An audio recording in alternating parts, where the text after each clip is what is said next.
live in a 2005 Chevy Astro van with a recently added roof extension with about 6 feet of standing room on the inside. Basically, I built a frame out of 2x4s, bolted it to the metal in multiple locations, and secured plywood with liquid nail and screws.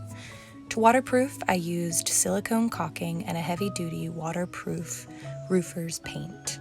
Lastly, I added 2 opening and closing porthole windows for good airflow on hot days. I get about the same gas mileage as I did before, roughly 17 miles per gallon, and most of the time when I'm driving 75 down the freeway, I forget I have a giant box on my roof, unless there's high winds. Here I added a fold-up table for extra counter space, and hanging by the main entrance is my broom. On the wall is a yellow card that says, "Even on the rainiest days, be your own sunshine." And I found this at a coffee shop in college, and it's followed me on my travels ever since. Below is my 5-gallon jug that I fill once a week with potable water, and above I have a little hidden sink. I use the glass jug of water for washing my hands and for washing dishes.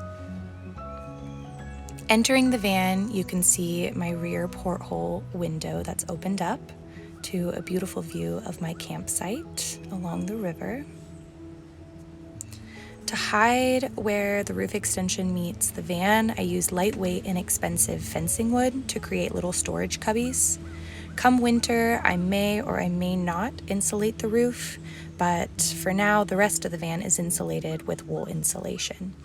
Here I have a vanity with an excellent mirror on the outside and all my toiletries on the inside. Behind and next to the vanity, I store all of my clothes in a semi-organized but messy pile. I put a lot of time into designing the angled front of the roof extension in hopes to make it a little bit more aerodynamic when I drive. And I knew to store something light, so I'm not top heavy. Here you can see that my 5-gallon jug is accessible from both sides. And then here's a closer look at how my sink functions. After each use, I just dump the water on the ground outside. So to cover the bolts that were secured in the front of the van, I used a fake fur.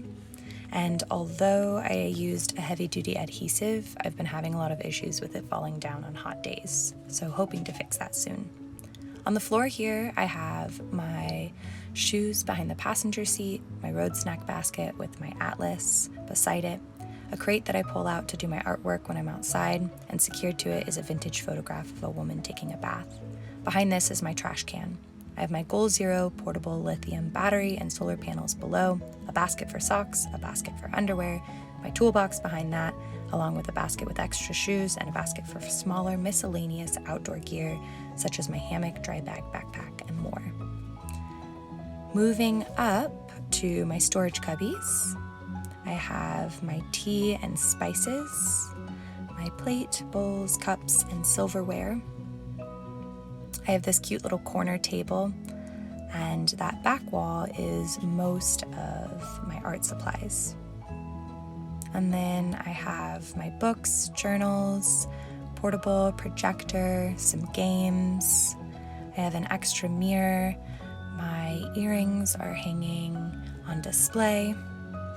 Another look of my closet. And then circling back around to my coffee and tea and spices. Moving down, I have my soap, natural air freshener, and in the wood box to the left are more toiletries, and in the basket to the right are more kitchen supplies. My 2 baskets on the side hold all of my food, and behind the curtains are my pots and pans, stove, a miscellaneous basket with first aid, towels, toilet paper, and more. I also keep extra propane, a collapsible bucket, my laptop, wine, and more snacks down there. On parts of my windows, I have privacy stickers for the sole purpose of reflecting rainbows into the van. On the back wall, I have these funky doorknobs that act as hooks. And then underneath my bed, I have more outdoor gear such as my slackline and my Coco Pele pack raft with paddles. And then I also keep my laundry detergent down here as well as my dirty laundry bag. Behind this curtain, I have all of my car stuff such as my jacks, my chains, and my jumper cables. I have magnetic insulated blackout window covers for privacy on all windows, as well as see-through curtains for my doors when open, not only to keep the bugs out, but also add a little extra privacy while still allowing me to see outside. And then I have white curtains dividing the front seat from the living space. My futon folds out into a full-size bed and takes about 2 minutes to put together. The mattresses also unzip, so if I'd like to have company, I have a second bed for them on the floor. Thanks for watching, and let me know if you have any questions.